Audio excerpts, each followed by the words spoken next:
Welcome to Likely Inspired. It's your boy Coda Prodigy. And your boy Hugo Finesse. And today we got with us Papitio Brown. We here bringing y'all another fire episode, because that's just what we do. Plenty of heat for you. This next guest, my boy Papitio, he has a lot to talk about. He's coming to y'all with his own brand. He's a big brand ambassador. If any of you guys like good smoke, I'm telling you, it's here. So smoke up with us if you got something. Roll it up, spark it up, and vibe out. Leave us some comments too and let us know what you think about everything. Wow. Big facts. Yo, could you tell us a little bit about yourself, bro? Yeah, how you doing, man? My name Papitio Brown, you heard? Also known as Papitio Networks. I'm the brand ambassador for the Deliciouz Brand, also known as Tasties. You know, before they were a magazine, and now they're a clothing line. We also involved in the cannabis business as well. Right. Dope. Where you from? Yeah, I'm from Queens, Astoria. You heard? I was born in the Bronx, and I grew up in Astoria, Queens. You feel me? I came up in Astoria, and all I can say is I came up around a unique individuals, you know what I'm saying? And today I managed to get myself involved into the things I'm into right now, you know? Got you. With the acting, the comedy, Yeah. you know, and the bud. I always been selling bud all my life, you know?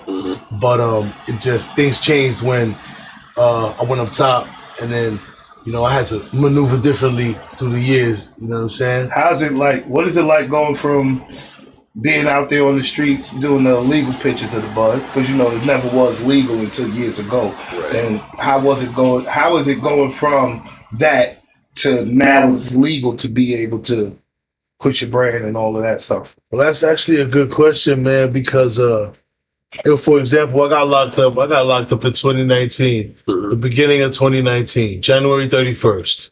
That was right before the pandemic went widespread and even came out. Exactly. Throughout that time, I came home, the world changed. Also, the laws changed too. Exactly. We heard about it when we was up top, kind of thought it was a joke, you know? So I was already preparing myself on the boost. And if had this happened, what advantage I was going to have because of the experience I got selling weed. Right. So what it was like, it was like a rodeo. You know what I mean? And it was different now.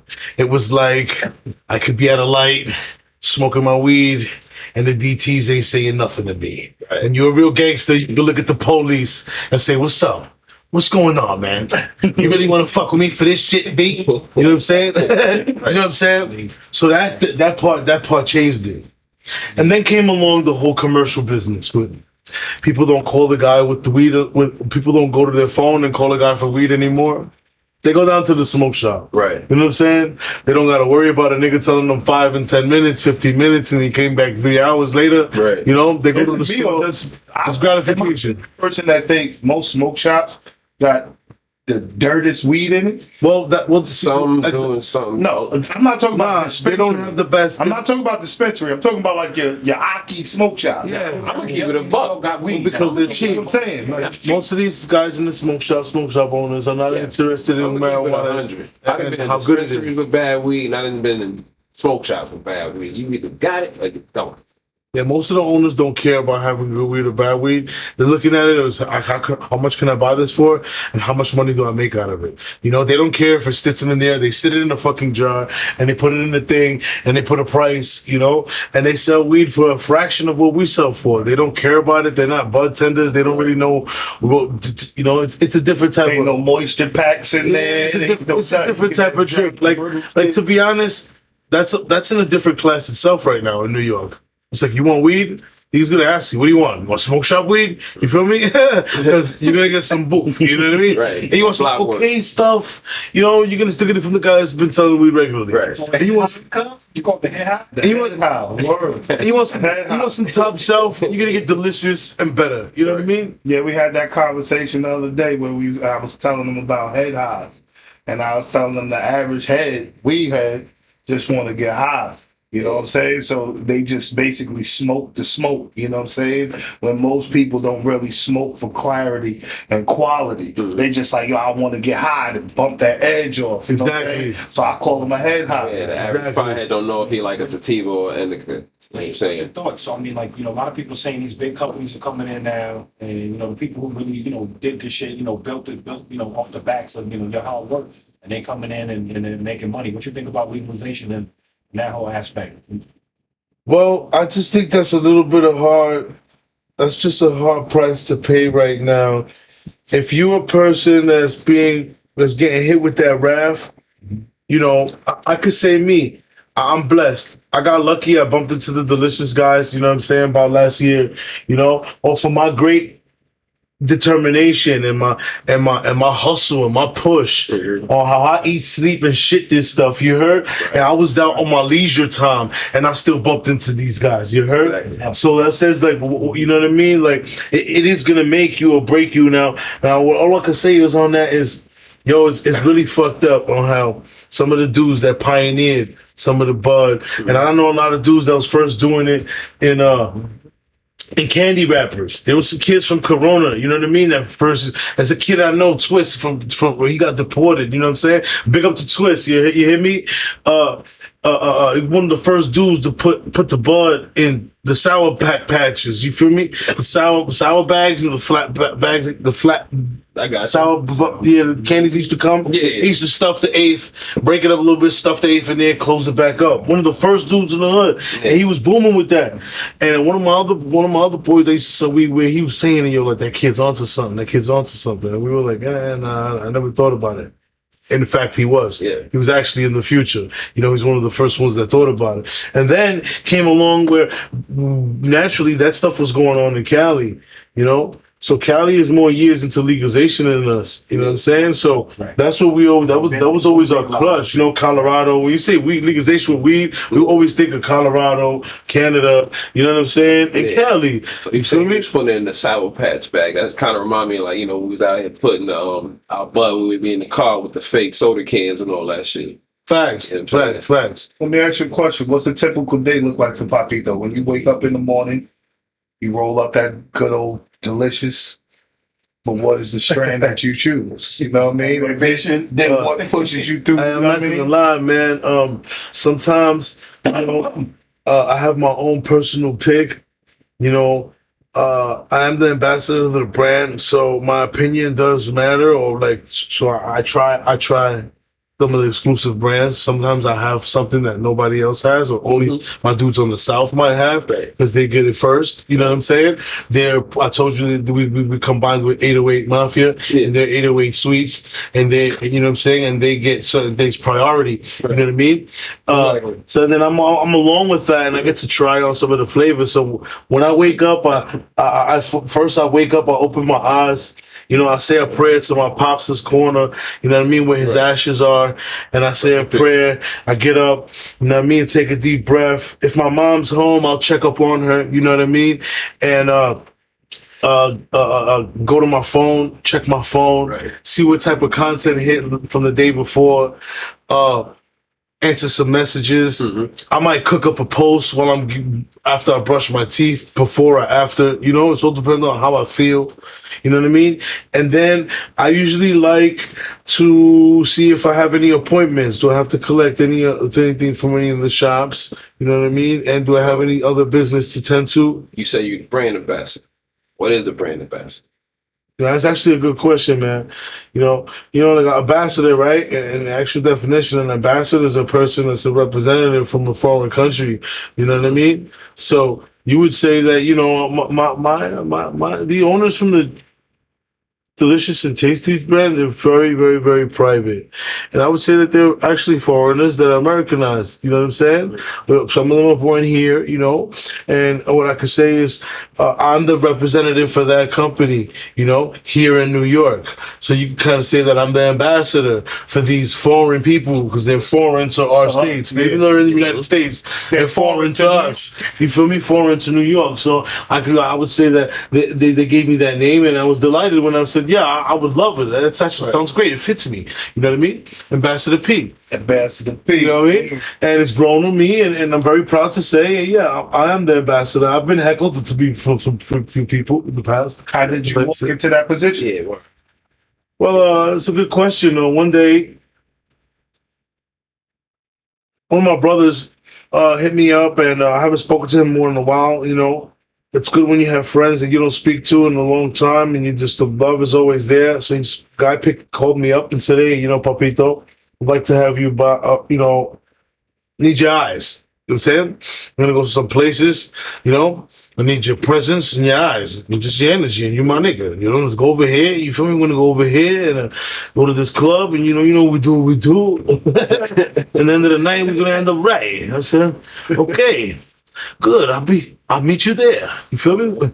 So we met up, walked into Nebula, in the city, and I seen a table of these men, Asian men. They were there, and I seen they had this little stand. Like they had the delicious thing here, this there, and they had a fucking, like we said, how them West guys roll up. They had a big piece of shit that looked like, you feel me? The blunt was like the blunt was some shit like I know I would have took a minute to roll that, you heard? Yeah. And it was just there, like bow bow. They had it. They had some type of light. I guess they had the cell phone light under a cup, like. She was just perfect, like, you know. And I walked by and I was just like, "Yeah, these niggas ain't from around here," you heard? And my man was taking care of some business, and so I naturally gravitated to them. I shook the owner's hand, introduced myself. You know, they gave me a bag. It was the birthday cake. When I popped that birthday cake, I was in another after hours. As soon as I opened the bag in the smoke room, niggas was like, "Whoa, wait a minute, what the hell is that?" And I was like, yeah, word, right? It almost smells fake. Smoked it. I'm like, nah, it's not fake. Nah, it's not nasty. Nah, yo, check it out. Yo, check it out. Yo, check it out. Right. I want to see what people are going to say because I'm still in shock. I got a 9 out of 10 reaction. Yeah. I didn't have their number, so this is how dope it is. If you ever want to get a Deliciouz bag and you want to get in contact with us, the people behind Deliciouz, I and myself, respond, you know what I mean? Promptly to when you scan this picture on the back. Right. So I scanned it on the back. I got with them. You feel me? They gave me another bag. You know what I'm saying? Another few promo bags. At that time, I was running with 2 rappers, known rappers in the city. Right. You know what I mean? And we helped play a role in flushing the Deliciouz through that media stream. You know what I mean? Mm-hmm. And we went hard. And that last summer, we were booming. You feel me? And that was part of it. You know, I was in the street heavy, putting in footwork, bouncing around everywhere. You know what I'm saying? So, in other words, that answers the next question: how delicious is delicious butter? Excuse me? I said, in other words, that answers the next question from the story you told. How delicious is delicious butter? Oh, delicious is exactly what it is, man. You can pick up a bag. You can pick up a bag and look at it, and it's gonna say, you feel me? Oreo. You know what I'm saying? It's gonna say Oreo Love. It's gonna say Dragon. You know, like the Dragon bag is a specific bag. This was the year of the Dragon, so this one's a specific. It's not really a flavor bag. It's a danky bag. It's the one that represents the company. So yeah. But yo, Deliciouz bags are always gonna match what's on it. You know what I'm saying? And it's not all overpowering. A lot of people think of Deliciouz as a spray brand. It's not a spray brand. It's an infused grow. You know what I'm saying? And more or less like hybrid. Better, you know, I would say better. And soon, when I went down to California, we were really busy, and I didn't get a chance to get with the people that put the seed to the dirt. But you know, in the future, I will. So it's from California. It's an Oakland brand, right out of California. And that's something that y'all going to be rolling out of California, selling the seeds that go in the dirt. No, absolutely not. No, that's a different type of, you know, a different type of process and culture, and I would actually say I myself aspire to do that. I'm learning all the homework. I'm learning all the. This is part of me understanding. Trying to become a cultivator. Absolutely, I have friends who are cultivators. You know, and I that's one of the things I feel like I might be able to do for the Deliciouz for my team. You know, that's I don't ever think right now in the near future, probably that I could flour something that's as extravagant as the Delicious. But what I can tell you is that I'm growing a better experience, Right. and I know what people like, and I know what to give the people, you know. And it takes time, and I definitely have the patience, and I've got the money right now to take time, you know, with the comedy that's going well. Everything's gonna push, and let's take baby steps. But I aspire to one day have even my own flavor. You know, we actually have the guy that in the Delicious team. And we just made a bag from him. It's one of the donut bags. You know what I'm saying? Shout out to Hollywood Donut. You know what I mean? On the West, big food. You heard? What's your favorite strain? Huh? What's your favorite strain? I ain't gonna lie, yo. My favorite strand is the lemon marsh. Marsh. You know what I'm saying? One of the lemon marsh is a classic. The I lemon kind marsh of is really the nice. original Oreo, but this has kind of got me too right now. I don't know, the Oreo just good. Yeah. Smoking Dragon right now. Dragon fire. The Dragon's Fire. The peanut butter is a classic. I like the peanut butter cup. Oreo. The peanut butter cup is a fire one. You heard? That's one that was always around. Yeah. What's the top seller? Top demand. Mm-hmm. I would say right now the top seller right now is the Love Pack. You feel me? It's smooth. I would say the top seller is the 808 Sweets Pack. You feel me? Their whole line. You know, but specifically they have another lemon marsh, another one, a newer one. You know what I mean? And what else? The Oreo, like you said, the Oreo, the cookies and cream is a heavy hitter. Every time we get that one, it sells out. Yeah, Is Cali Bug better than the Bug Bug? absolutely. What makes it better? Well, like I said, what makes it better is that you got rich boys in the valley, you heard, and Asians in the valley who are great at what they do. You understand? And they're 25 years into what they're doing. And we 3 and 5 years into legalization of what we're doing. So just the math is just gonna hit right there. But we got some niggas like Branson though that was doing it for years, you know what I'm saying? He was a weed seller, my brother. He wasn't growing weed. No, he was. Yes, he was. And I understand. That's where Cookies Burner got his introduction to that shit. No, you're right. But let's get, but you know, it was illegal, so it was before it was a different type of weed. Yeah. That was the pepperhead that was running around back in the days. It was good, you know what I mean? But it wasn't hydro. You know what I'm saying? Respect to the lords. You know what I mean? But it wasn't what we needed, what we wanted. You know what I mean? Shouts out to that Haze. Oh yeah, nah, that's different. That's a different argument right there. Nah, yo, the Boudet is it. The Boudet is that shit hit like the dragon. You heard? Like what? Let me tell you something. Ain't nothing like that Uptown Haze, that Dykeman, man. You heard? That Boudet. How about that Knockouts, man? The knockouts was better than the Dykeman. You feel me? On 172nd and Autobahn. Shout out to those dudes with the triangle bags. It had a knockout bag, a punching bag on the bag. Ain't the triangle bag Branson? Huh? That was originally Branson shit, yeah. It was originally Branson shit. Yeah, I heard he used to burn the bags to triangles like that though. Yeah. That was his thing. But 172nd did have that also. One of the first spots that had that knockout triangle bag. You heard? History, yeah. I think that was the Silver Haze. Yeah. It was still. Give the people a sneak peek. What can we expect for 2024? What's in line? Oh, right now there's a beat battle coming up. You heard all the producers, the Delicious Squad is gonna be sponsoring a beat battle done by all the producers. Now this is a different type of movement, y'all. Now a lot of times producers don't get a chance to get credit. You know what I mean? A big track comes out and nobody gives credit to the DJ and the dude that manufactured the beat or the nigga that, you know what I'm saying, the person that put together the hook. You know what I mean?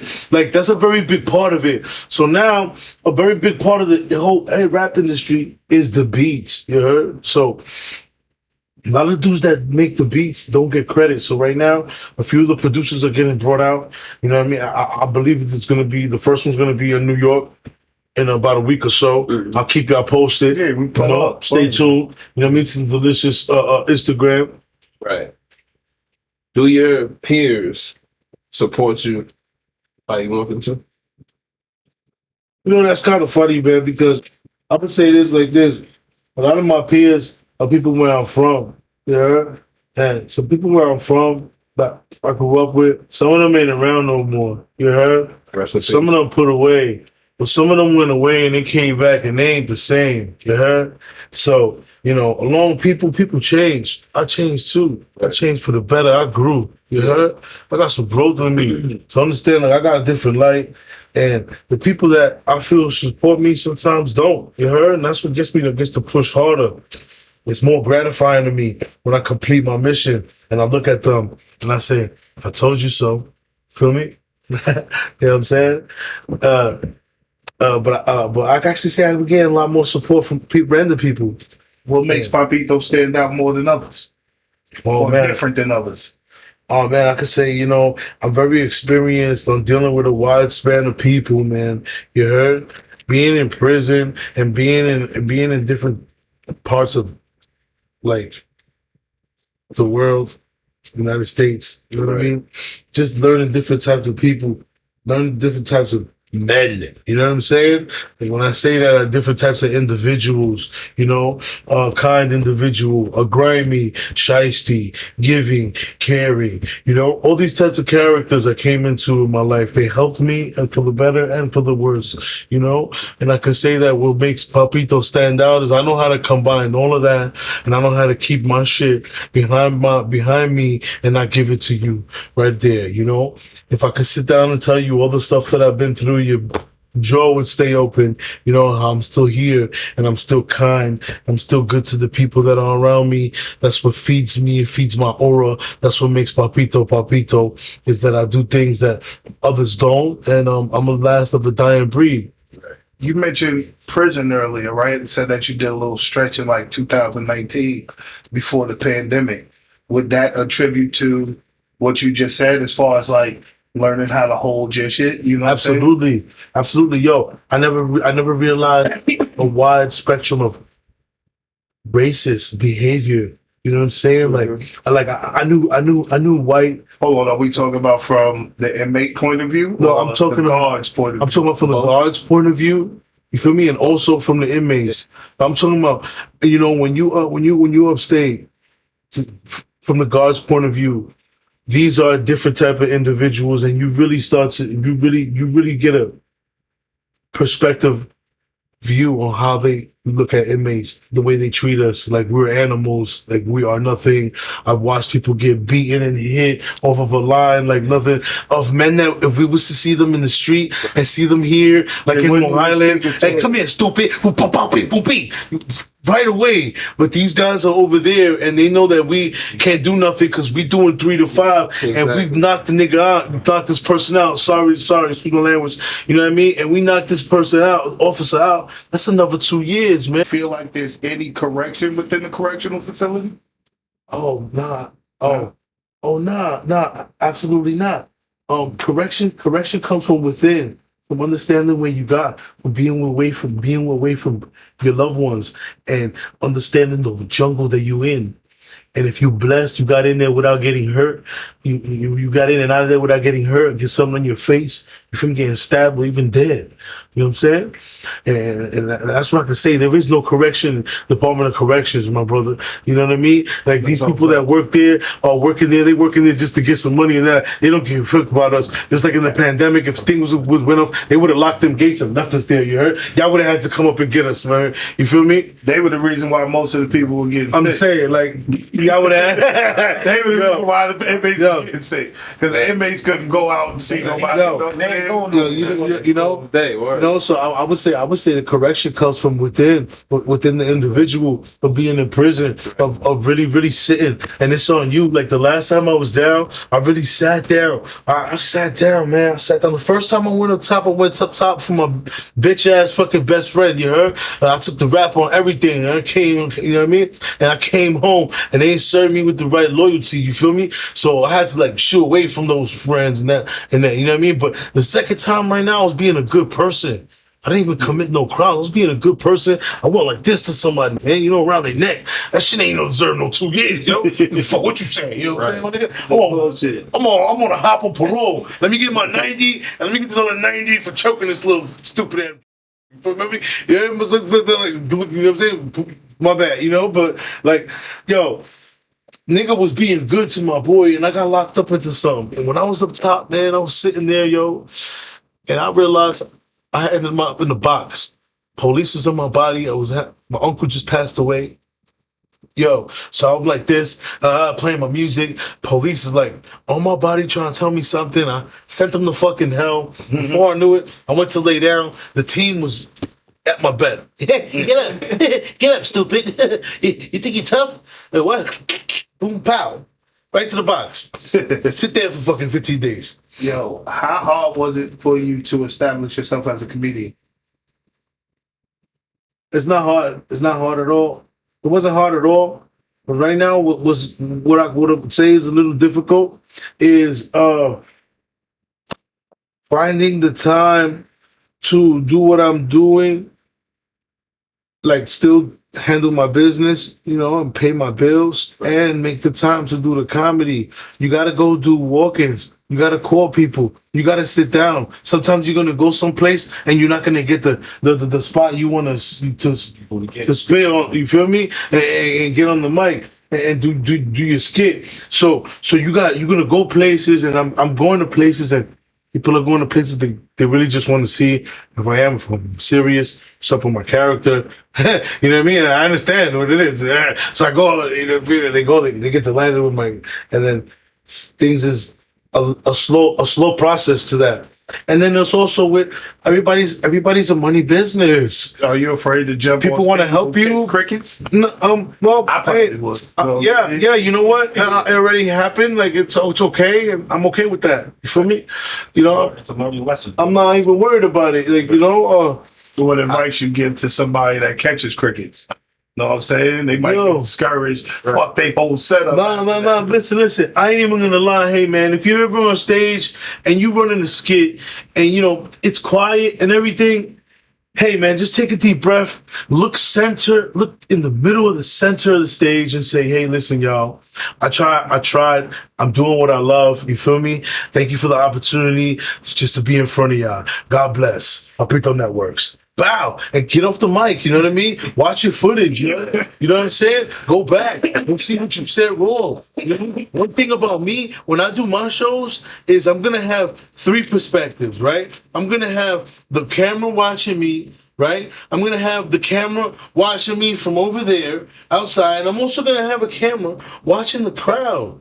Sometimes comedians make things up right as they're on stage. The skits that they're spitting are freestyles, or there's something that they overheard. They were in the supermarket and they heard an old lady talking, and that comes in their mind. You know what I mean? That's how I come up with my content. That's how I come up with my jokes. You feel me? Like, and nobody could tell me like, I can't do that, because this is my form of art, and I know what makes people laugh. You know, do improv.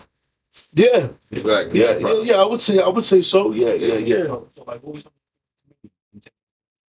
Oh man, Richard Pryor, Rodney Dangerfield, Andrew Dice Clay. You feel me? Bernie Mac. You know what I'm saying? Yo, man. The Asian. Fuck. Damn, what's his name? I'm sorry, man. This guy's mad funny too. The Asian guy from California, Billy Lou, some shit like that. My bad, man. I got Shout out to bro. Yo, I got his name wrong. How did it feel to get 1 million views? Yo, it's funny. It's crazy because I was actually in the bathroom doing a skit, and in the hotel bathroom, and I was just finished getting in from out of town, and I was resetting, you know, and I did a skit, and I went to sleep. When I went to sleep, I woke up. When I woke up, one of my friends is blowing my phone up. Hey, yo, man, everybody calling me, saying, yo, do you do comedy and all this other shit? And I'm like, yo, what are we talking about, man? They calling you saying what? He's like, yo, everybody calling me and saying they see you on their phone. I'm like, yo, I'll call you later, bro. I have the phone. I see all my thing, the notifications, and the shit was like, I was just like swiping like a robo, like, So, and I was just like, wow. how do you feel that internet has impacted the entertainment business? Oh man, I feel that it's very essential, and it's one of the reasons why it works hand in hand, and why some of the artists actually get a shot. Some comedians and people in the world and in the industry make it because of the internet. If it wasn't for the internet, you know. If it wasn't for the internet and Instagram, you know, my jokes and my pizzazz and, you know, my swag and my way wouldn't be hitting. Or, you know, the whole mission, people asking me, am I making money off of the Instagram? I'm like, what? Making money? No. Like, it's a joke. Like, hey, what? Making money? How much money am I gonna make? And then people were telling me, like, no, you can make money. And I was looking into it. I'm like, yeah. I'm not even monetizing. The whole point of it is I'm actually understand the algorithm of Instagram. You know what I mean? And I understand that if I have 1 million views, whether it's not a likes or not, that's 1 million units and screens that my voice or my face went across and they listened to. 10 to 60 seconds. You heard?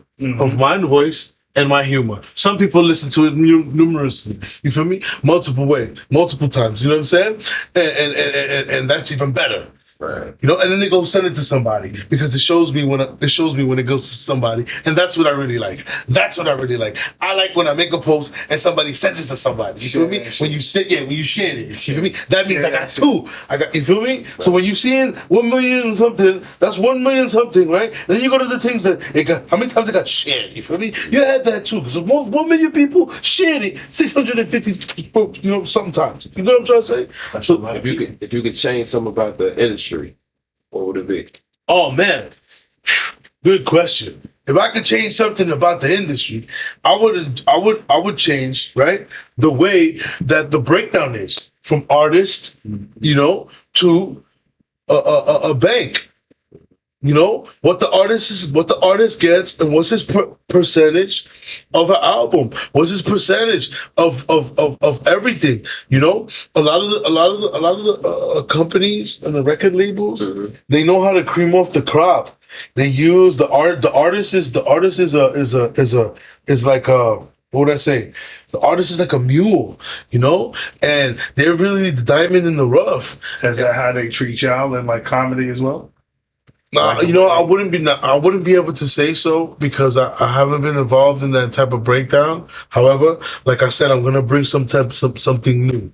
My comedy is gonna my comedy is really gonna hit on the show. You know, I aspire to be a comedian. You know what I'm saying, and be in movies. But you know, I really like enjoying making people smile and laugh. And I'm bringing a different type of comedy, also with my art, with the artistic. I'm also gonna bring out a few artists as well. Exactly. Can you describe how important art is to society? Excuse me? Can you describe how important art is to society? Oh, art. I would say how important art is to society is very essential because it's a way people can express themselves as individuals through their art of work. You know what I mean? Through their art, they can express of who they are and what are the things that drive them. You know what I mean? Kind of like artifacts and things that they're gonna leave. Yeah, it shows your craftability. You know what I mean? Yeah. So I would say it plays a very, very big essential part.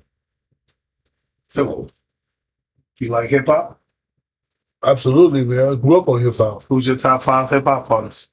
Dead or alive? So, of all time. Right. It don't matter if they dead, alive, don't rap no more, no nothing. Your top 5 of all time. You go to listen to 5 artists today, who would it be? I ain't gonna lie, man. I'm gonna say Tupac, Lil Wayne. You heard? Like Lil Wayne is like from when I first heard him to a few weeks ago. You know, his delivery is different, like the way that he changed his style, and he's like He's just dope. You know what I mean? I would say Tupac, Lil Wayne, Nori.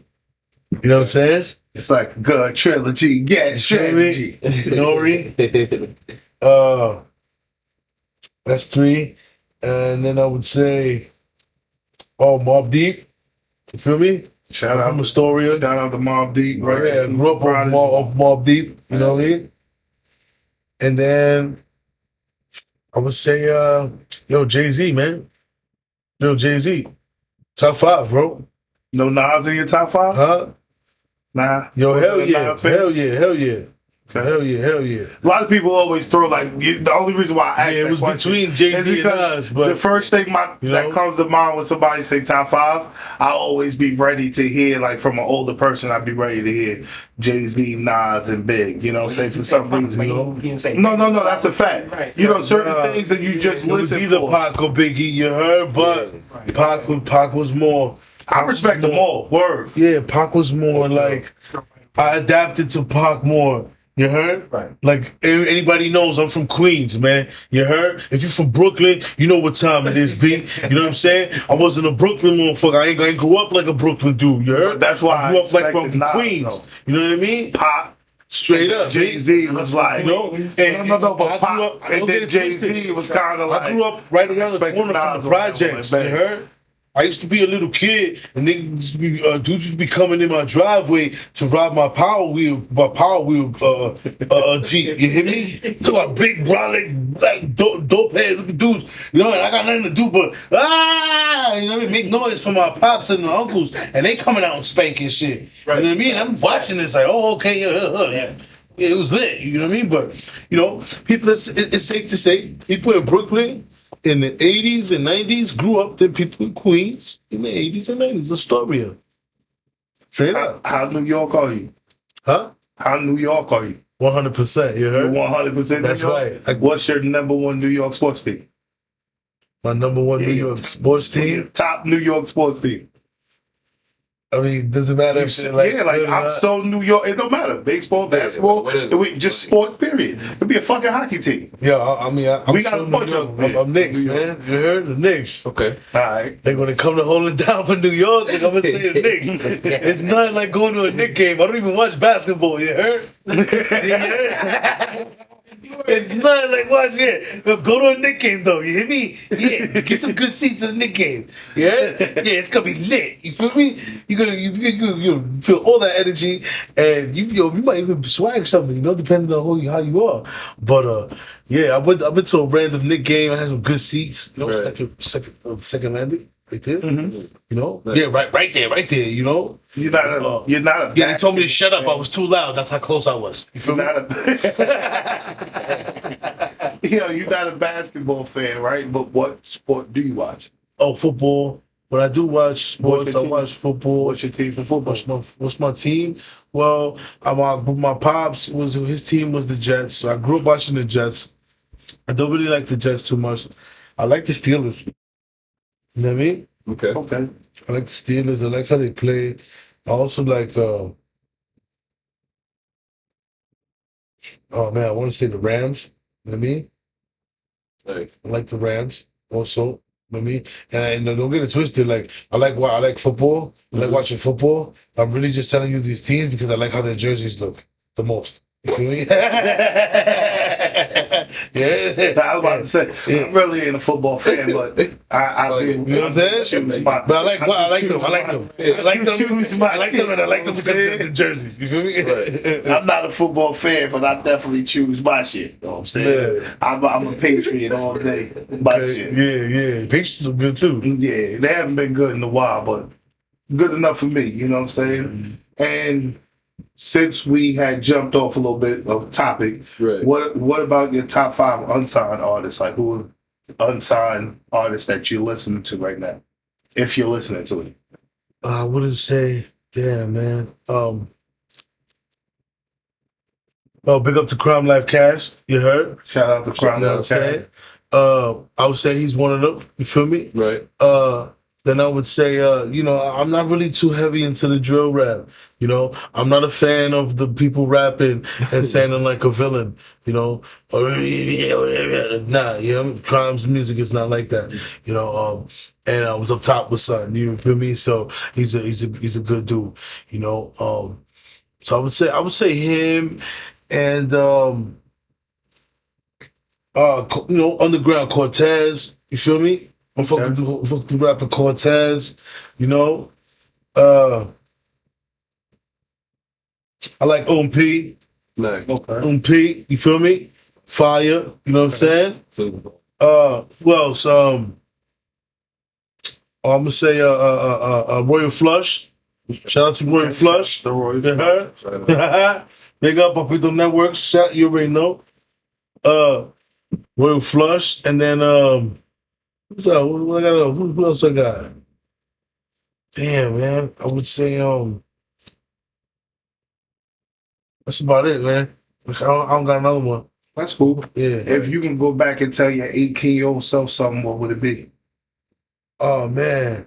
If I can go back and tell my 18-year-old self something, I tell myself to not be so tied up with love and understand that that's just an emotion. That love, when you were first young man, is really just an emotion, and it has to do work with time. You know what I mean? Time, an event, sacrifice. You feel me? It's very rare. It's hard. And I watched a lot of bad relationships sprout from getting married or getting together early. If I could tell my 18-year-old self, I would tell myself to understand and not get a little too crazy with this love. Understand it. You want it? Feed it, nurture it. You know what I'm saying? That's what I would tell my 18-year-old self. Don't get too focused on that. Focus on what you like to do. Because if I was focused on what I liked to do before, which was, working on motorbikes, you know what I mean? I would eventually become a mechanic. And my father was a certified mechanic and would have went down that type of journey. You know what I mean? Got you. There you guys have it. or You've been watching another episode of Likely Inspired with my boy Papito here Yeah. and the rest of the crew. Tell the people where they can find you at, man. Oh yeah, you can All find me social on my media YouTube. platforms and everything. Hashtag Papito Networks, and my YouTube will pop up. That's also my hashtag on Instagram. Ambassador P is my Instagram, also known as Papito Brown. That's how you can catch me. I'm also on TikTok as the same profile. Dope. And once again, shout out to Deliciouz, Tasty, 808. They came through. My man Papito came through with the packages. We delicious, bud. Hit him for this Oreo right here, this Valentine shit. A1. You know what I'm saying? And there you have it. You know what I'm saying? It's your boy, Hugo Finesse. Code Prodigy. Yeah, Brown Bino, Papito Networks. Yo, let's put you on. And you've been watching another episode of Likely Inspired. Until next time, peace.